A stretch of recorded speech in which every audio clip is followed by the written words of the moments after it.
ہر دور کی سب سے بڑی طاقت اس کے نوجوان ہوتے ہیں۔ قوموں کا مستقبل کتابوں میں نہیں بلکہ نوجوان ذہنوں میں لکھا جاتا ہے۔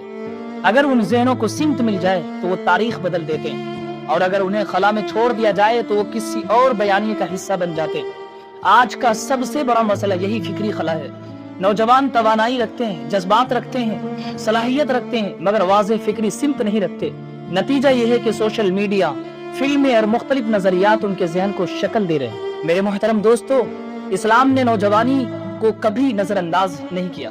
تاریخ گواہ ہے کہ اسلام کی ابتدائی جماعت میں بڑی تعداد نوجوانوں کی تھی۔ حضرت علی نوجوان تھے، موسیٰ ابن عمر نوجوان تھے، اور عثمان ابن زید کو کم عمری میں لشکر کا سپہ سالار بنایا گیا۔ انہیں صرف جذبات نہیں دیے گئے بلکہ فکر، تربیت اور ذمہ داری دی گئی۔ آج ہمیں یہی سوال خود سے پوچھنا ہوگا، کیا ہم نوجوانوں کو صرف نصیحت دے رہے ہیں یا انہیں فکر بھی دے رہے ہیں؟ کیا ہم ان کے سوال سن رہے ہیں یا صرف انہیں خاموش رہنے کا کہہ رہے ہیں؟ کیونکہ اگر صحیح فکر نہیں دی جائے گی تو خلا باقی نہیں رہے گا، کوئی نہ کوئی نظریہ آ کر اس خلا کو بھر دے گا۔